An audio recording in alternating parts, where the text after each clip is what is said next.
I met Chancellor Woodson when then President Erskine Bowles tapped him to be the new leader at NC State. And he entered at a time that had been rather tumultuous, and he restored stability and vision and made enormous progress during his 15 years as Chancellor. He's able to translate a big vision for the university. He's able to talk to anyone. He's very relatable, and he knows where he wants to lead. And we were the beneficiaries at the university system, of course, but NC State specifically, and the state of North Carolina. I assume he's never off as Chancellor. It's not a different persona or a different voice. Randy's the same in the grocery store as he is in a faculty meeting, as he is at a football game. And I think that's the great gift of Randy, that any audience is an audience where he's comfortable, and everybody feels a friend of Randy. And so I think just his authenticity probably made the job a little easier for him in that regard, but also made him such a superstar in that role.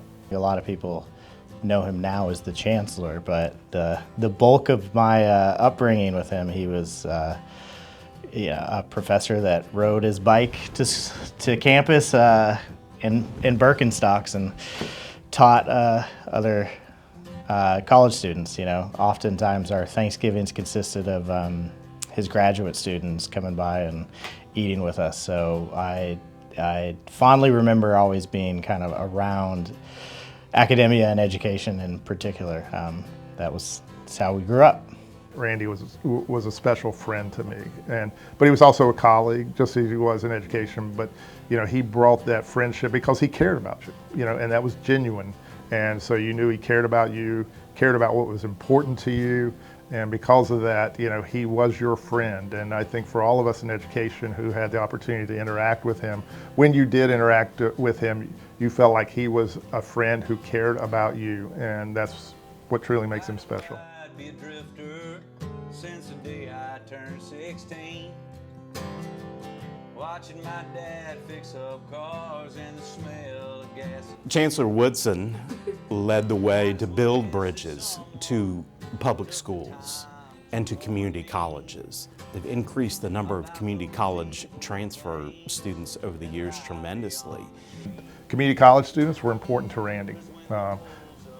Public school students were important to Randy. Certainly NC State students were important to Randy. So I think that was the gift that Randy brought to education, is that if we were part of education in North Carolina, we were important to Randy. And I think that's why Randy has been so important to education as kind of a rock of certainly higher education in our state for many, many years. I'm certain he would tell you that he didn't intend to be a chancellor. He never intended to run a university. He just constantly, I think, enjoyed the challenges along the way, and that slowly progressed into the role he has had for the last 15 years. But the continuity between all of that is his dedication to making sure everybody has access to public education. And I think it's a really impressive, noble cause that he has spent his lifetime working on. I can't remember the exact first time I met, but the most memorable meeting early on was I was fairly new in the role as system president. He was, I think, fairly new in his role as chancellor, and I had the invitation to speak at NC State, and I made the mistake that day of wearing a Carolina blue tie. And so Randy sent me a red and white NC State tie in the mail the next week, and so I still wear that today whenever I'm at NC State. So he's actually hilarious. I think if he hadn't have gone into education, he would have wound up being a stand-up comic. When I was an undergrad, I had no idea who the president or chancellor of my school was, and the admiration he seemingly got from undergrads just walking around on campus screaming for Chancellor Woodson was always fascinating to me. But I think it speaks to who he is in terms of just a person, and that he's very approachable, and people always wanted to say hi to him. Awesome. Yeah. Heck yeah.